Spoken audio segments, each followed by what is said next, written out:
free going on in the ears and nose. It's got a 7,000 RPM motor with a 360-degree rotary dual blade system, so your dads can whack all their weeds. And if you're wondering, Muda, it also doesn't have skin-safe technology. You bet the engineers put skin-safe technology so you can reduce all those nicks and cuts, especially in the most sensitive nether regions. And you know, on all these products, it's got wireless charging, so your dad's gonna freak out at the magic of technology. It's also got a tri-battery level, meaning that you'll know just how much charge you have left. And if you want to give your dad both, get the Performance Package 4.0, which comes with Crop Preserver and Crop Reviver, and also comes with 2 free gifts: the Shed Travel Bag and the Manscaped Boxer Briefs. The Shed is a premium leather travel bag that's water-resistant, durable, and features a grab-and-go handle. And the Boxer Briefs have a microfiber blend to keep things cool down you-know-where. That's like gifts on top of gifts. So don't wait, go to manscaped.com today and get 20% off plus free international shipping when you use promo code SOG at checkout. That's 20% off plus free international shipping with promo code SOG. Have dads join the 8 million men worldwide who trust Manscaped and have the right tools for those family jewels. Hello guys and gals, me Muda, and welcome back to another episode of Haunted Gaming. Today we're covering a creepypasta known as Star Citizen. Yes, will this game ever release? Ladies and gentlemen, today I wanted to do a little dive into a game that I have been waiting for quite a long time. Ladies and gentlemen, Star Citizen is a game that I'm sure every single one of you have heard. And you know, a few years ago I uploaded a video on my channel, pretty much an off-the-cuff stream segment, where I kind of crapped on Star Citizen incredibly. And the reality is, I'm a bit jaded from this game's development. Now in recent months I've come back to Star Citizen, played it, and part of me maybe has developed Stockholm Syndrome because I've kind of enjoyed my time, but the more and more I look at this game's development, the more and more it hurts. Now ladies and gentlemen, Star Citizen is a space simulator exclusively for the PC that is beyond just a space simulator. It is in fact an ability for you to create a new life and live amongst the stars. I guess the best way to describe Star Citizen for a lot of people coming in is this game is effectively life, okay? It's not just your average MMO where you get into a few character classes, some gameplay loops, raid a few dungeons. No, this game is meant to replace life itself. You see, Star Citizen is best understood as a game where you can be a space delivery driver, okay? A space Amazon delivery agent. And the reality is there's plenty of other games like Star Citizen that give that niche. Games like Elite Dangerous. I guess one of the best ways to describe Star Citizen is like any other MMO, you would typically expect it to have character classes, your average gameplay loop. Imagine playing something like Elite Dangerous, for instance, right? You're delivering things, packages through space. You're a space Amazon delivery agent, right? Well, in Elite Dangerous, you buy a ship, you click through a few menus, and you transfer cargo onto your ship, and you go on your merry way. With Star Citizen, you pick up a contract, you go to a location, you move every goddamn box individually into your ship, you make sure your ship is ready to fly off and your cargo doesn't go anywhere. You fly to the other area, you put the boxes into your into a box at your destination. That probably doesn't work. You basically got to do every single aspect yourself. I wish I could show you more footage actually beyond trying to get in my plane, because I couldn't even access the menu to fix my plane. At one point I couldn't even access the doorways, and the game consistently gave me a server crash, 30,000 whatever. I guess the server must have been overwhelmed with all.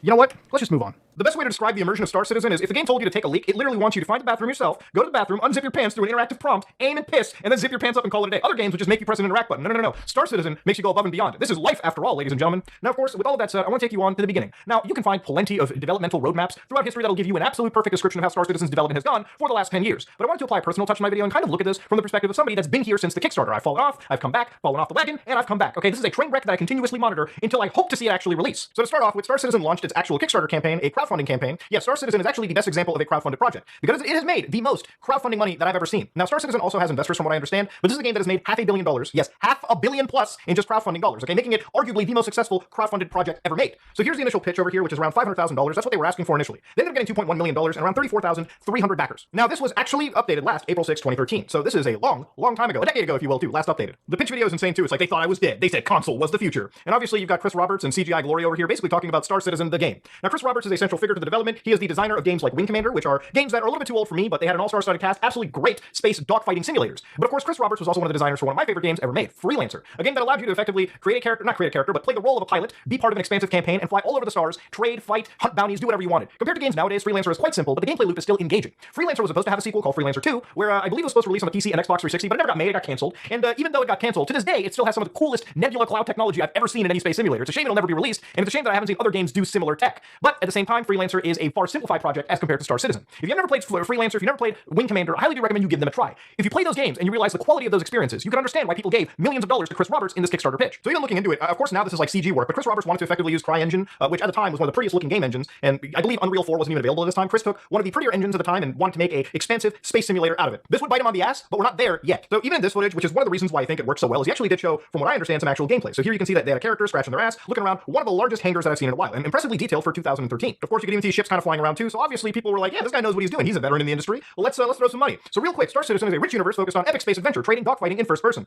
That's all true, by the way. That's pretty much what the game intends to be. Single player, offline or online. As of now, not true. The game is an MMO, persistent universe. Persistent universe, that's true, hosted by us. Moddable multiplayer. We don't have any moddable multiplayer, okay? This is a persistent MMO. No subscriptions. That's true. There are no subs for the game. No pay to win. Arguably not true. And we're gonna get to their luxury ships really quick. So of course, pretty much after this, they had a bunch of stretch goals. So basically for 2 million, 2.5, 3 million, so on and so forth. They were going crazy, adding extra goals, extra ships, extra gameplay features. And from here, you can kind of see that as the funding increased, the feature creep also showcased, which when game development is a thing, feature creep is a bad thing to have. Feature creep is effectively the idea of, hey, we have a core game concept we want to make, but if we have time, let's add this extra feature to it. The problem with it is, unless you just keep adding modules and features and you don't complete the core actual game, the game is going to be perpetually in development and nothing is going to get finished. You gotta make sure you have a solid foundation before you start branching off. But hey, I'm not a game developer, I'm just a guy on the internet. What do I know? So basically after this Kickstarter came out the hangar module, and the hangar module is effectively only for the backers and allowed people to actually go into a hangar, of course, and see some of the ships that they purchased. Now, I wasn't in this at the time because I couldn't really afford the Kickstarter back then, and so I didn't really do it. I didn't jump into it. I wish I did, because I would have liked to see the hangar module, but unfortunately, it never happened. But of course, when I had a little bit of money in my pocket, I bought the cheapest game package at the time, the $45. I believe it was the Mustang Alpha Bundle, which allowed me to access the Wing Commander, not the Wing Commander, the Arena Commander game type, which actually at the time had a tutorial section which isn't even accessible in the game anymore. So you can see right over here that back in the day,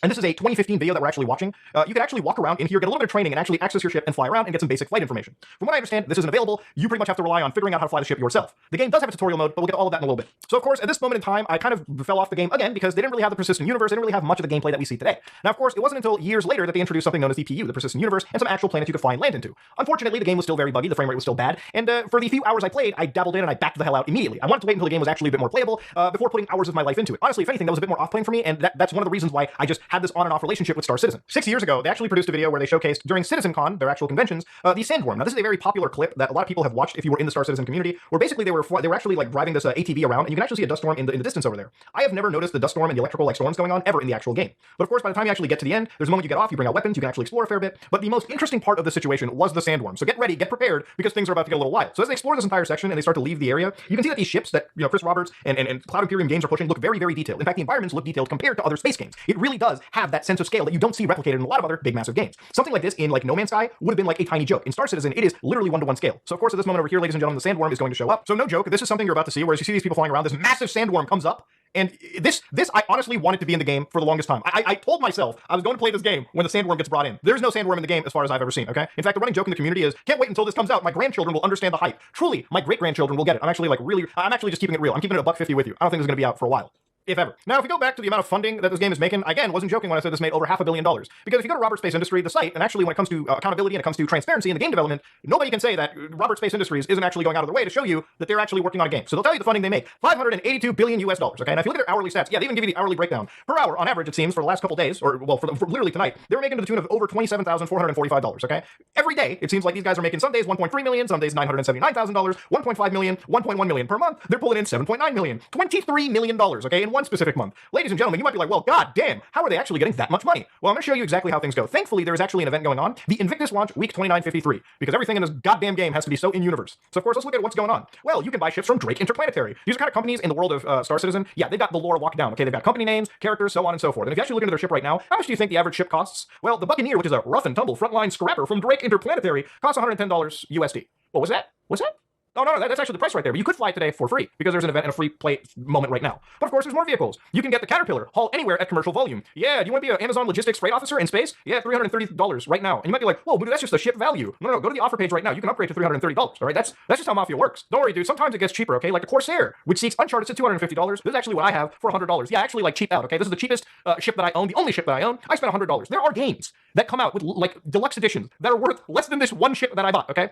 But hey, we all make dumb financial decisions, don't we? But no, you can buy the Cutlass Blue, which is bad news for the bad guys and bad news for your wallet, $175. And then, of course, you've got the Cutlass Red, which is $135. That's a space ambulance. You want to be a space medic? Want to be a space EMT? Queue up $135. And then, of course, for $40, you can get those space ATVs that we saw a while back. Takes open air excitement to the extreme. Now, you can get the Herald for $85. Now, I want you to, like, get ready for this one. Get prepared. How much do you think the Kraken, which is the self-sustaining flying fortress, is going to cost? $200, $300, $400, $1,650 US, ladies and gentlemen. Yeah, we're getting to this point. Oh, don't worry, guys. You can get the Kraken Privateer for $2,000. $2,000, you're saying? Muda, that can't be real. Well, that's what they've said the ship value is. Now, ladies and gentlemen, like a lot of ships in this game, those still aren't even the average expensive ones. There's ships more expensive than what I have shown you. And some of those ships are actually rare, meaning only a limited amount of them get made. Yes, I would say Star Citizen is kind of responsible for a lot of ills of modern AAA gaming. Yeah, these are the guys that do digital scarcity with actual digital goods. Now, I personally, as a gamer, as somebody that plays titles digitally, there is no such thing as digital fucking scarcity. If Chris Roberts and team want to create a ship worth $1,000 and only sell like a couple hundred of them, yeah, they'll get sold out in minutes. But guess what? That doesn't have to be a limited time drop. They're just going off the psychology of a lot of people who actually will look at these things with FOMO, all right? People who have the fear of missing out, the need to want something a little bit scarce. They're literally appealing to the whales in the situation.